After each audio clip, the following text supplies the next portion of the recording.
venture behind the lens, and step across the boundaries of conventional narratives. Today, we invite you to bear witness to the powerful, transformative moments that redefined everything we thought we knew. What's your business in the VIP lounge? People like you can't afford it. Why are you touching me like that? Keep your voice down. Give me the ID or you're not getting past this checkpoint. You make one wrong move, I'll have you detained. Just harass a federal lawyer. Think about that before you take another step. The security camera footage would later show exactly what happened that August 19, 2024. Officer Daniel Mercer had only 7 months on the job when he destroyed his entire future inside Miami International Airport for absolutely nothing. He saw a black woman in an executive dark blue suit entering the VIP priority boarding queue. No crime, no alert, no threat. But in Mercer's mind, that was enough. Emotion replaced training. Bias replaced procedure.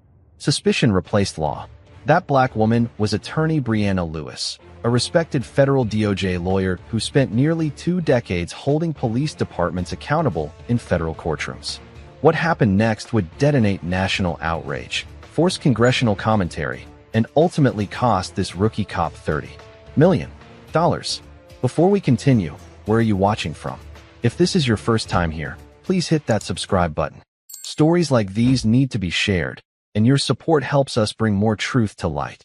Miami International Airport processes over 45 million passengers annually.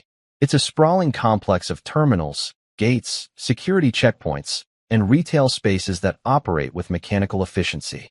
On any given day, thousands of travelers move through its corridors, business executives, tourists, families, students, all flowing through the standardized rituals of modern air travel.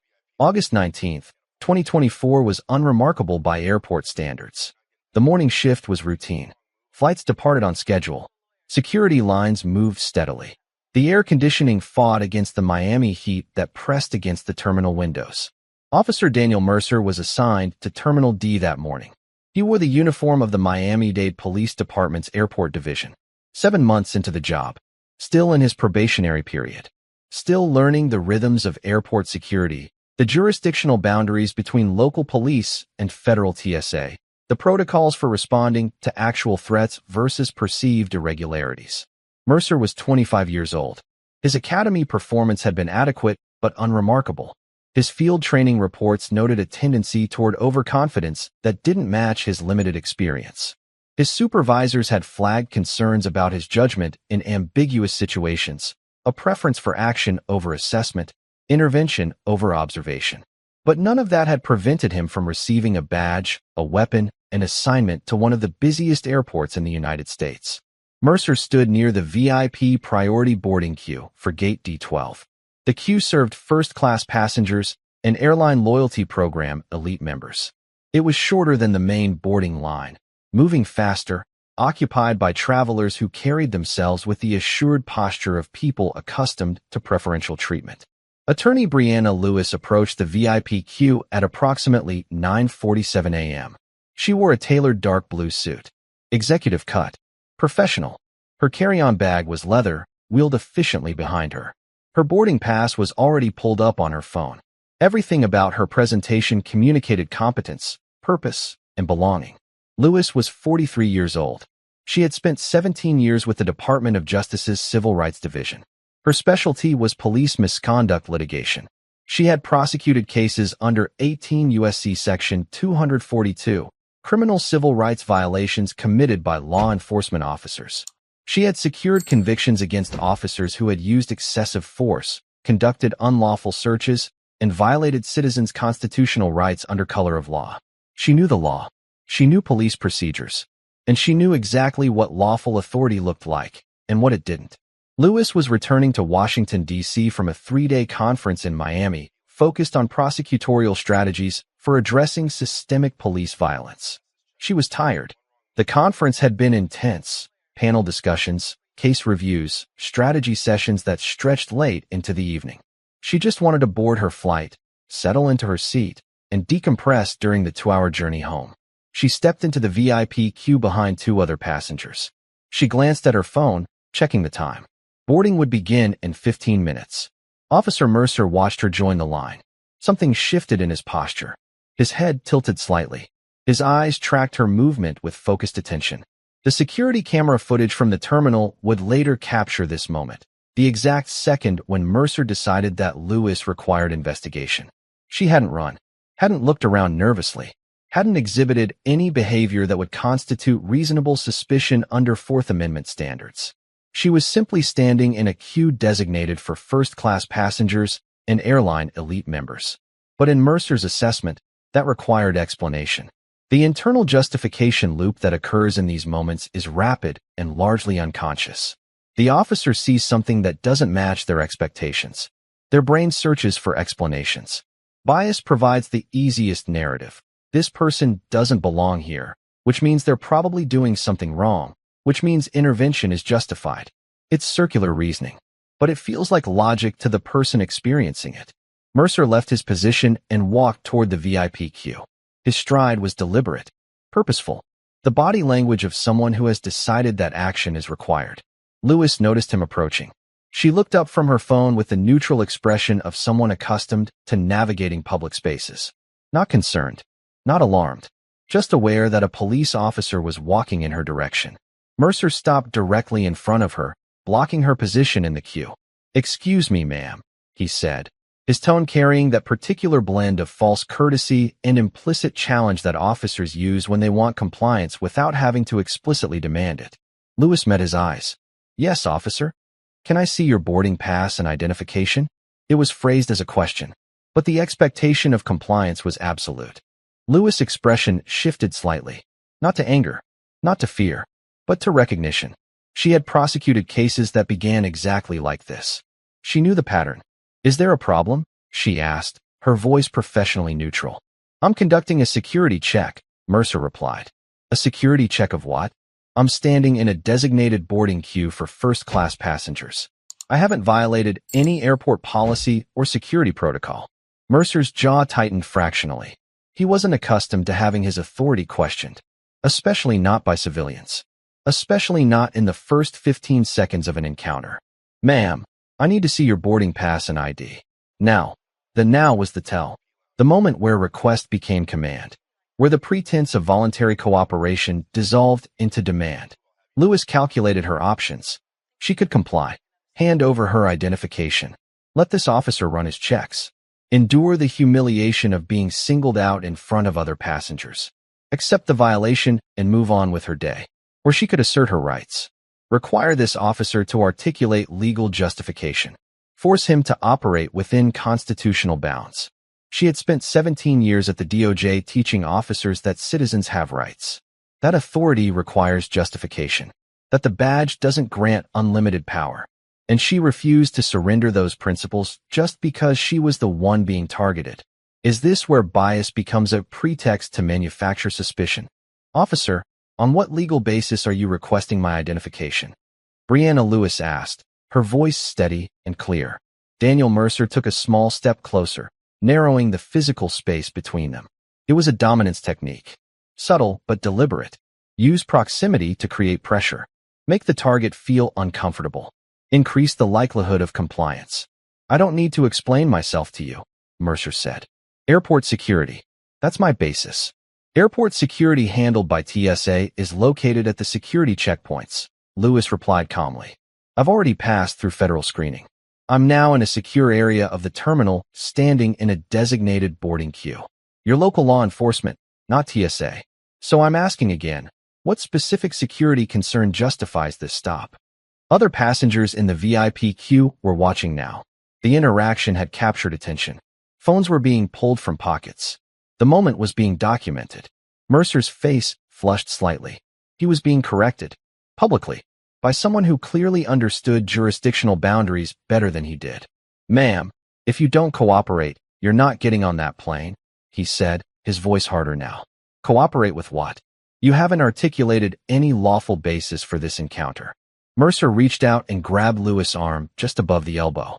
Not violently, but firmly. A physical assertion of control. Lewis pulled her arm back immediately. "Do not touch me. I'm conducting a security search," Mercer said, reaching for her again. "You have no authority to conduct a search. I haven't consented. You haven't articulated reasonable suspicion. And you certainly don't have probable cause." But Mercer wasn't listening anymore. He had committed to the encounter, had asserted his authority, and now he needed to follow through or risk looking weak in front of witnesses. He grabbed Lewis' arm again, this time with both hands, and began patting the sides of her suit jacket. His hands moved across her shoulders, down her arms, along the sides of her torso. It was invasive, humiliating, and completely unlawful. Lewis stood rigid, her arms slightly away from her body, not resisting physically, but clearly not consenting. Her face showed shock mixed with outrage. Her voice, when she spoke, was controlled but sharp. "You are conducting an unlawful search. I am a federal attorney. I am explicitly telling you that you do not have my consent. You are violating my Fourth Amendment rights. And you are doing it in front of witnesses." Mercer's hands moved to the pockets of her jacket, patting them, checking for what? He hadn't articulated what he was searching for. Weapons? Contraband? Evidence of a crime that didn't exist? The search had no objective. It was pure performance. An assertion that he could touch this woman's body because he wore a badge and she had questioned his authority. "Why are you touching me?"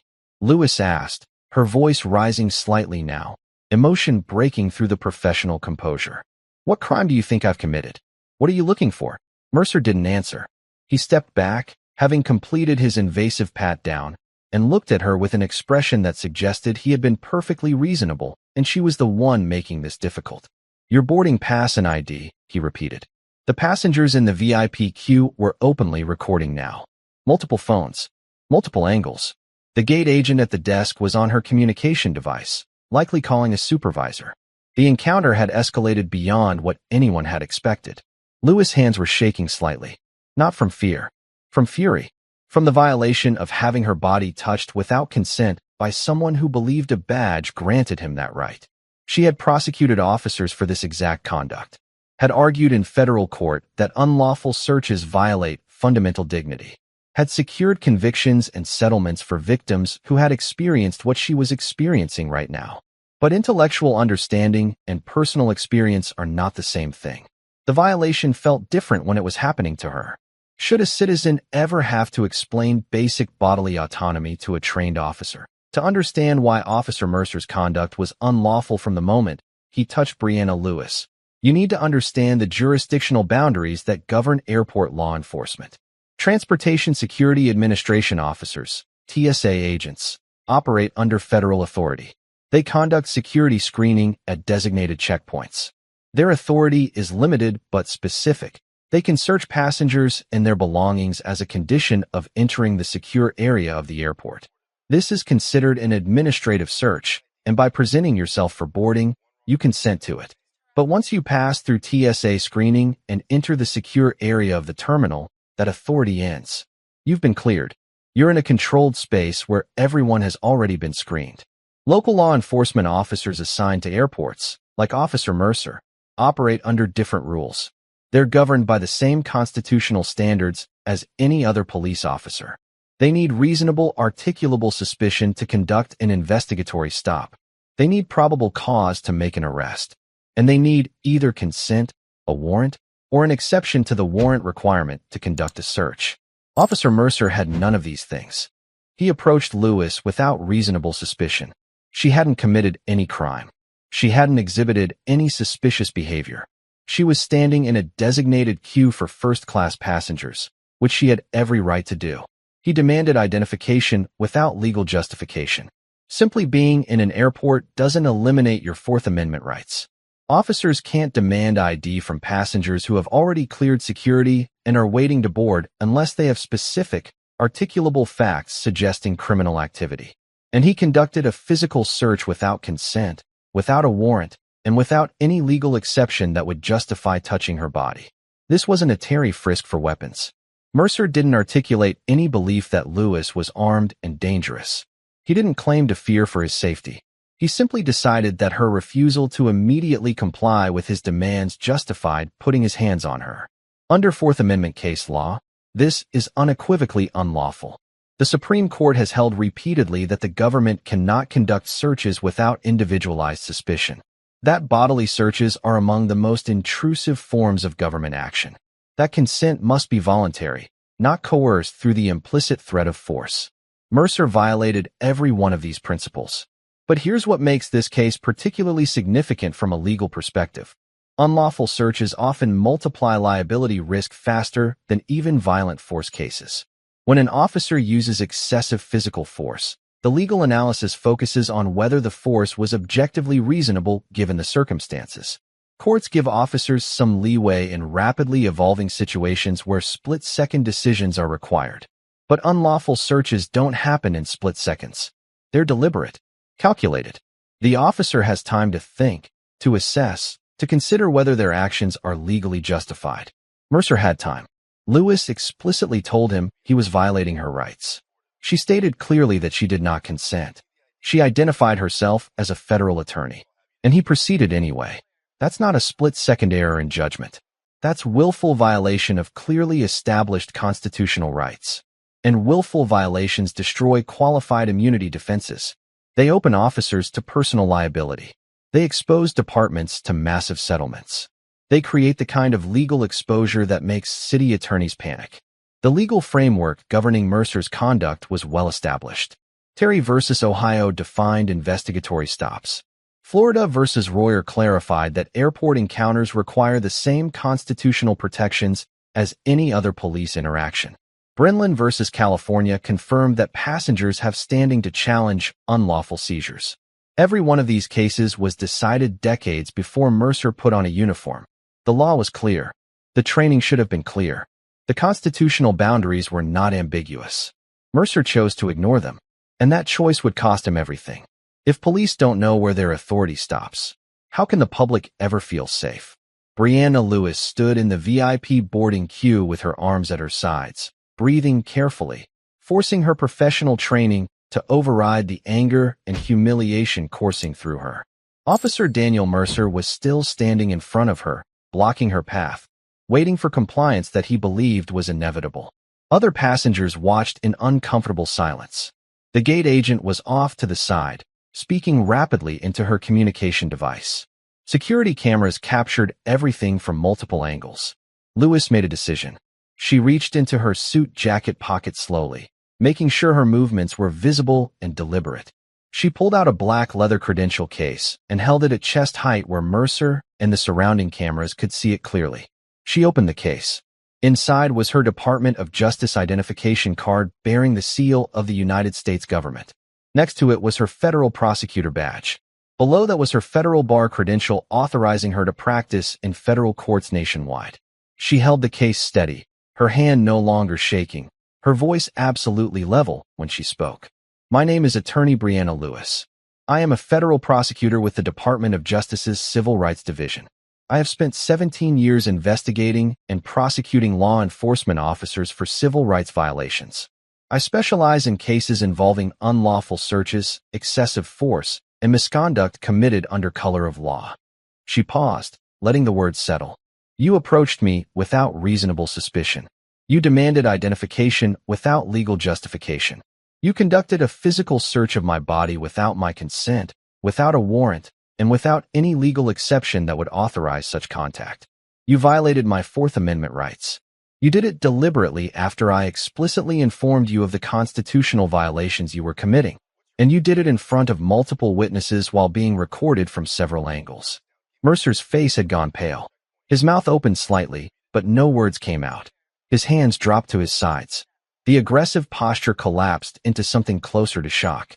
The gate agent had stopped talking into her device and was staring at the scene unfolding. A passenger near the front of the queue whispered, "Oh my God."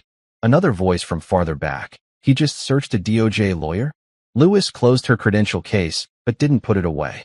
She held Mercer's gaze with the steady intensity of someone who had cross-examined hostile witnesses in federal court and wouldn't be intimidated by a rookie cop's authority fantasy. I will be filing a formal complaint with the Department of Justice's Office of Professional Responsibility, Lewis continued, her voice carrying through the gate area.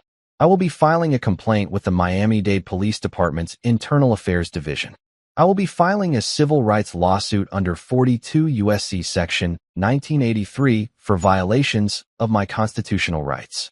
And I will personally ensure that every frame of video from this encounter is reviewed by federal prosecutors who will determine whether your conduct rises to the level of criminal civil rights violations under 18 U.S.C. Section 242.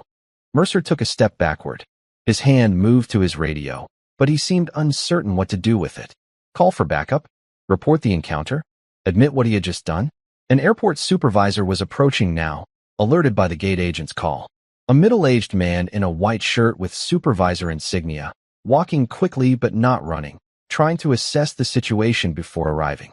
Lewis turned slightly to address the supervisor as he approached. I'm Attorney Brianna Lewis with the Department of Justice. This officer just conducted an unlawful stop and search. I need his name, badge number, and body camera footage preserved immediately. The supervisor looked from Lewis to Mercer, processing what he had just walked into. His expression suggested he understood immediately that this was not a situation that could be smoothed over with apologies and de-escalation. Ma'am, I'm Supervisor Chun. I apologize for any confusion. Let me. There's no confusion, Lewis interrupted, her voice still controlled but carrying an edge now.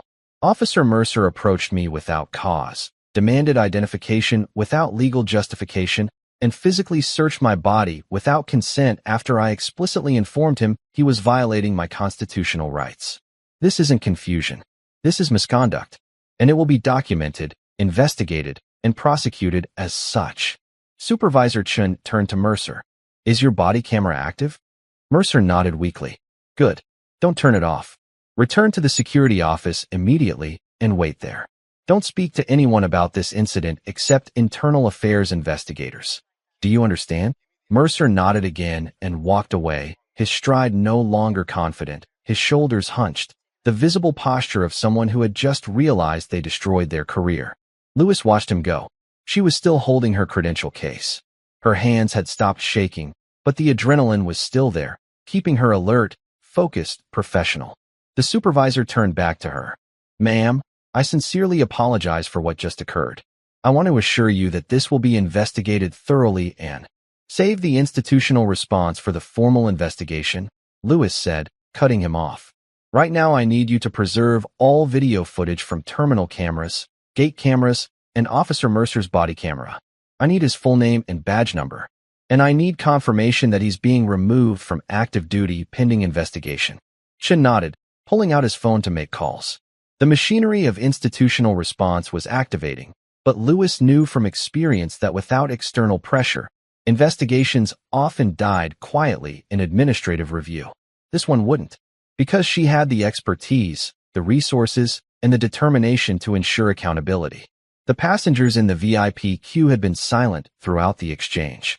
Now, slowly, boarding resumed. The gate agent called the first group. People moved toward the jet bridge. Lewis waited until her group was called. She boarded the aircraft, found her first-class seat, and sat down. She pulled out her phone and began documenting everything while the details were fresh. Times, exact quotes, witnesses, the sequence of events. By the time the aircraft pushed back from the gate, she had already drafted the outline of her formal complaint. The flight to Washington would take 2 hours. By the time she landed, the first formal notifications would be sent, and Officer Daniel Mercer's 7-month law enforcement career would be effectively over. Why do some officers require humiliation before they recognize humanity? Officer Daniel Mercer sat in the airport security office, body camera still recording, waiting for internal affairs investigators who were already en route. His mind was racing through potential explanations, ways to frame the encounter that would make his actions seem reasonable, narratives that would transform what happened from misconduct into a judgment error, stories that would protect him from the consequences he could feel approaching like a storm. This is what happens in the moments after officers realize they've made a career-ending mistake. The instinct isn't accountability. It's self-preservation. The mind immediately begins constructing defenses, rewriting memory to align with justification rather than fact. Mercer wanted to believe he had acted on legitimate security concerns, that Lewis had been evasive or suspicious in some way that justified his intervention, that her refusal to immediately comply had forced him to escalate. But the body camera footage would tell a different story. It would show him approaching a woman standing calmly in a boarding queue. It would capture his inability to articulate any specific suspicious behavior. It would record Lewis explicitly stating that he was violating her rights. And it would document him proceeding with a physical search anyway. There was no reframing that would make this look good. Supervisor Chin entered the security office with another senior airport official. Their expressions were grim. They had already reviewed the preliminary reports. They understood the severity of what had occurred. "Officer Mercer, you're being placed on administrative leave effective immediately," Chin said. "Internal Affairs has been notified. They'll be conducting a full investigation. You're required to surrender your duty weapon and badge.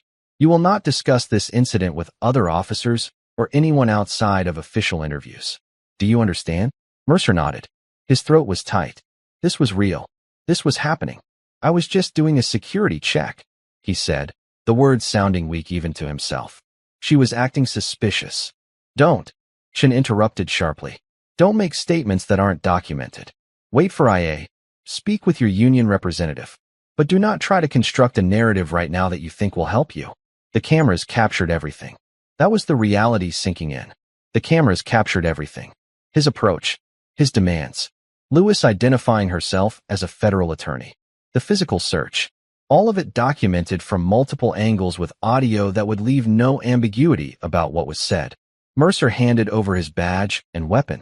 The physical relinquishment of the tools that had defined his identity for 7 months. Without them, he was just a 25-year-old with no clear career path and a misconduct investigation that would follow him forever. He left the security office and drove home in a daze. By the time he arrived, the story was already breaking on social media.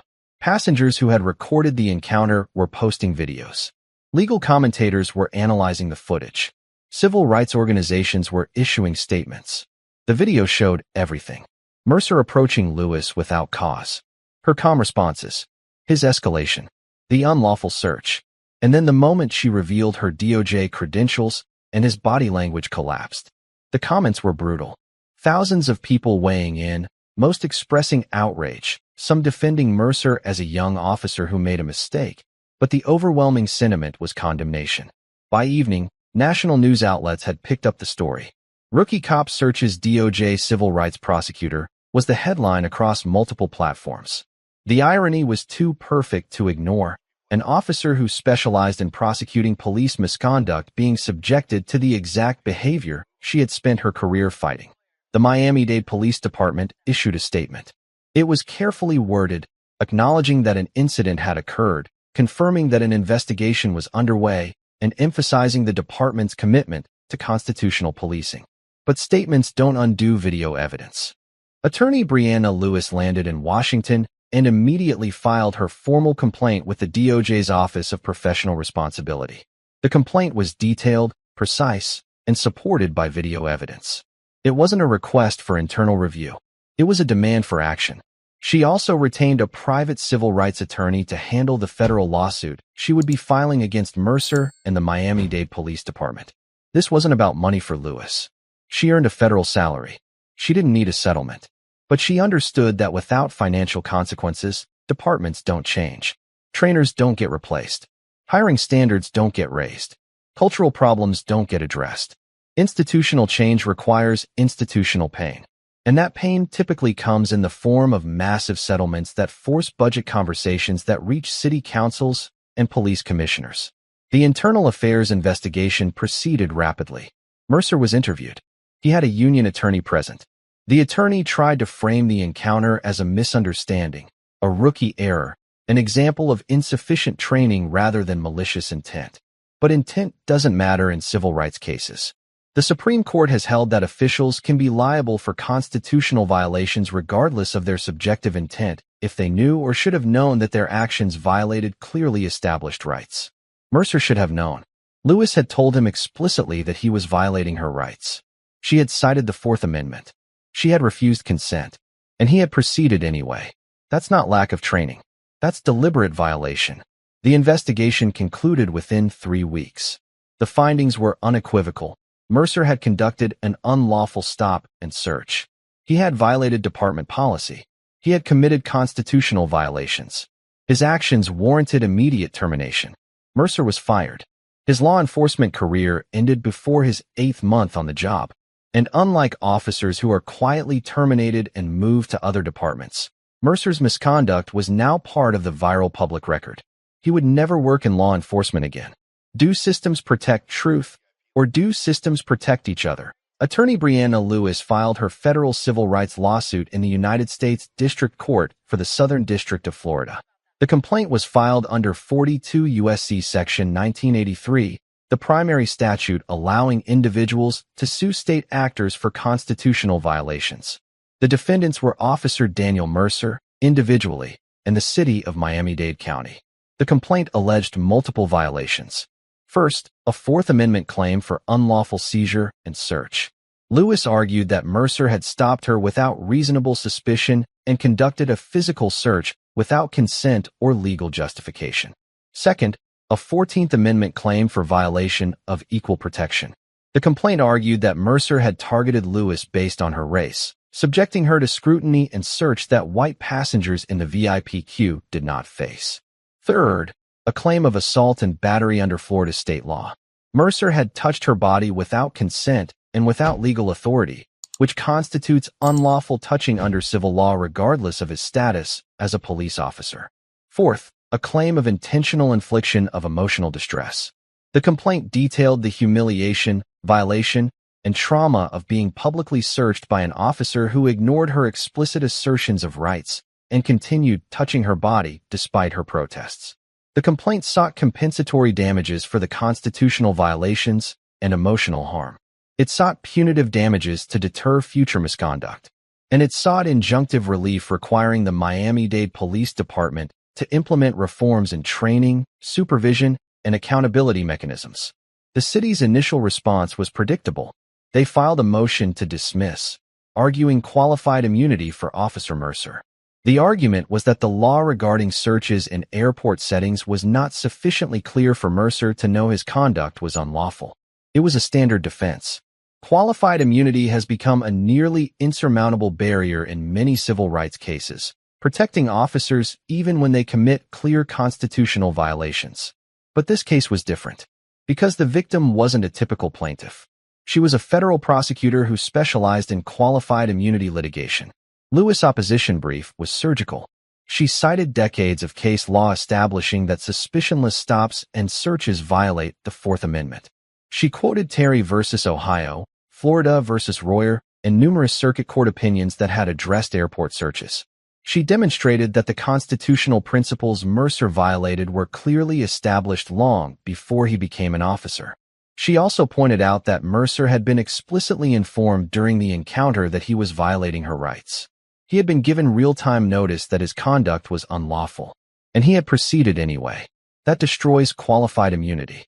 The defense exists to protect officers who make reasonable mistakes about unclear law. It doesn't protect officers who are told they're violating rights and continue anyway. The judge denied the motion to dismiss. The case would proceed to discovery. The Miami-Dade Police Department released the full body camera footage under court order. The video was 23 minutes long, capturing Mercer's approach, the entire encounter, and the aftermath when Supervisor Chen arrived. The footage went viral. Millions of views across multiple platforms. Legal analysts broke it down frame by frame on cable news. Civil rights organizations used it as a teaching tool in workshops on police accountability.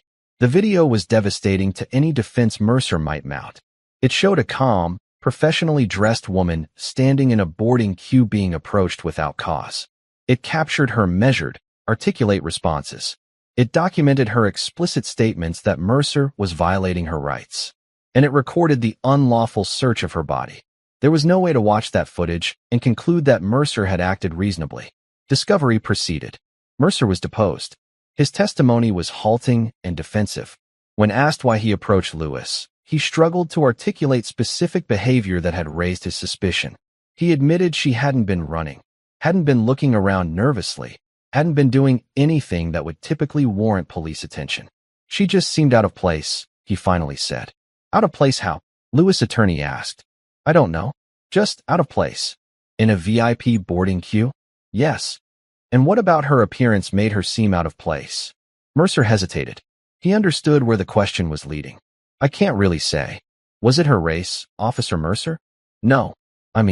I don't know. Maybe subconsciously, but I wasn't thinking about race. The admission was damaging. Not because explicit bias would have been better, but because it revealed the truth about how racial profiling actually operates. Not through conscious hatred, but through subconscious assumptions about who belongs where. Documents and official records are the absolute foundation of our history, framing the stories that shape our reality. Every story is a relentless pursuit of genuine truth. Thank you for dedicating your valuable time to investigate these truths with us.